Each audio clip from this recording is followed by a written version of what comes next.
वोटिंगवरून असं वाटतं की सेफ असेल.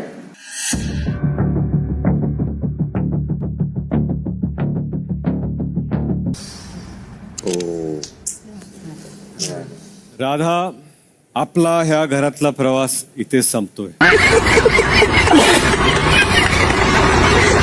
बिचारीला वाटलं हिचा डान्स बघायला जेवढी लोक येतात तेवढीच हिला मतं पडतील.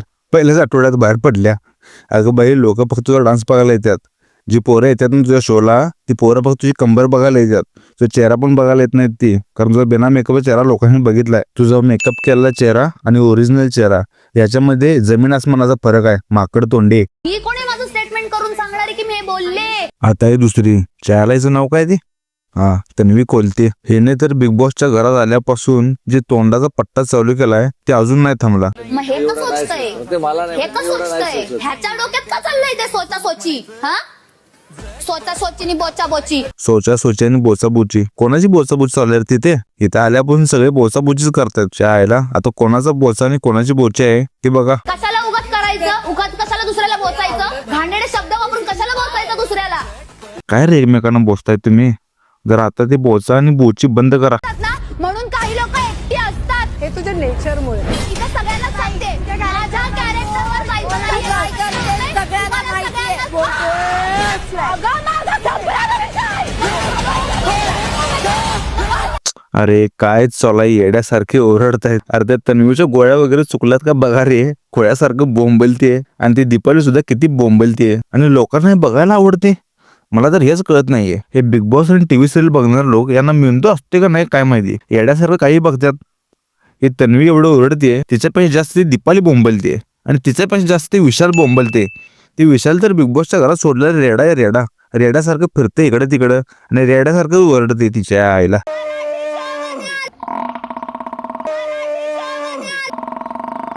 अनुश्री आणि विशाल. उद्या आता तुमच्या अंडी उद्या फोडते का नाही बघा एकेकाच्या अंडी. ही अनुश्री माने सगळे याला ओळखत असतील, कारण सगळ्यांना माहित आहे हिचं बॉर्न कुठे झालाय. ती आता कोणाची अंडी फुटतीस बघ बाई. माणसाच्या आयुष्यामध्ये तेवढ्याच गोष्टी महत्वाच्या आहेत, अंडी. आणि ते जर अंडी फुटले तर मग काय उपयोग नाही. अरे याला कोणी घेतले बिग बॉस मध्ये? अगोदर येड्यासारखं करते, असं जीभ दाखवून चढून लहान अंगणवाडीची पोरं करतात. माकड तोंडी. मला असं वाटतं की इथल्या काही मुलींचा काही क्लास नाहीये, कारण तुला सवय आहे शिव्यांची, मला नाहीये. बाकीच्या मुलींचं काय माहित नाही, पण तुझ्याबद्दल जर त्याला असं वाटत असेल तर ते बरोबरच आहे. कारण त्या बिग बॉसच्या घरात जाऊन जो शो टेलिव्हिजनवर चालू आहे आणि जो लोक फॅमिली सोबत बघतात तिथे जाऊन तू शिवाय देतेस. तो तुझा पॉइंट ऑफ व्ह्यू आणि ती तुझी मेंटॅलिटी, आणि तुला ते कळत आहे. तुला अजून काहीच गेम कळत नाही. ज्याला हिला असं वाटते बिग बॉसचा सगळा गेम हिलाच कळा आहे. तिचं तोंड जेव्हा जेव्हा मला समोर येतो ना तेव्हा दिवस मला सगळा वाईट जातो. हे दोघं गुजराती दिसत आहेत, दिव्या आणि ओमकार पंजाबी दिसत आहेत, तू राजस्थानी दिसतोयस, ताई महाराष्ट्रीयन दिसतीये, तन्वी बेंगॉली दिसतीये. आणि तू या शो मध्ये येडझवी दिसतेस. येडझवी टीव्हीवर आहोत आपण, पूर्ण महाराष्ट्र आपल्याला बघतोय आणि त्या टीव्हीवर शिवाय देतेस. सगळ्यात आहे तर बिग बॉस वनला हाणायला पाहिजे. घेऊन या माकड तोंडला घेतले. हिच्यापेक्षा एका डुकराला घेतला असतं तरी चाललं असतं, कारण त्या शो मध्ये हिच्यापेक्षा डुक्कर चांगलं दिसेल. आता पुढची आहे रुचिता. जेव्हा जेव्हा ही टीव्हीच्या स्क्रीनवर येते आमच्या घरातले चॅनल्स बदलतात. एवढी इरिटेटेड आहे. आता तिथं कोणाला वाचतेच बघ बाई. आणि भाजून तरी का उपयोग? ऑलरेडी तुमचे चेहरे करपल्यासारखेच दिसत आहेत. तुमच्या चेहऱ्यांना बघितल्यावर असं वाटते की चुलीवरनं तुमचे चेहरे भाजून काढलेत अशी तुमची तोंड दिसतात. पोरगी मला पिना मारते, मी तिला सोडू का? पिना मारते? कुठं मारते पिना? तू काही ठिकाणी तरी पिना मारत नाही ना, ते बघ बाई आधी. नाहीतर तू बसायच्या ठिकाणी पिना ठेवली आणि तू त्यावर बसली म्हणजे सगळं अवघड व्हायचं. हा शो आहे पर्सनॅलिटीजचा. रोल मॉडेल, इंटेलेक्ट, नॉलेज, ज्ञान, भाषा या सगळ्याचा हा शो नाहीये. तू ते एकदा बघून घ्यायला पाहिजे. घेतलंच असतं ना तिला. ते तुम्ही माझ्या तोंडात शब्द नका. मी बघितलंय तिला, माझे घरचे बघतात तिला. घेतलंय तिला. अरे हिला इथे इज्जत आहे का नाही?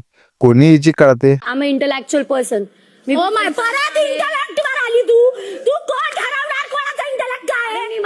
भाषण कुछ ज्यादा नहीं हो गया? माझ्यासाठी बोलले. अगं पण आय एम इंटलेक्च्युअल पर्सन. तू अगं ती दिव्या स्वतःबद्दल बोलली आय एम इंटेलेक्च्युअल पर्सन म्हणून. तुला खरा घेतो एवढा? म्हणजे तुला माहिती आहे की तू किती इंटेलेक्च्युअल आहेस ते. तुला बघितलं ना गावात सोडलेला वळू आठवतो. वळू नाही लागले. बॉल लागायचा हा टास्कच नाहीये. बॉल लागला पाहिजे, खायला कसं मिळणार? चायला टास्क काय हेच याला माहित नाही की म्हणत्या बॉल लागाय टास्कच नाही. आणि ती म्हणत्या बॉल लागायला पाहिजे, कायला कसं मिळणार. आयला यांना माहित नाही काय चालली टास्क मध्ये आणि काय नाही. येड्यांचा बाजार चालू आहे सगळा. तर मित्रांनो, आजचा व्हिडिओ इथेच थांबूयात. व्हिडिओ जर आवडला असेल तर लाईक करा आणि कमेंट करा कसा व्हिडिओ वाटला, आणि सबस्क्राईब करून ठेवा चॅनलला, कारण जोपर्यंत बिग बॉस आहे तोपर्यंत असे व्हिडिओ येतच राहतील. त्यामुळे सबस्क्राईब करून ठेवा चॅनलला. बाय.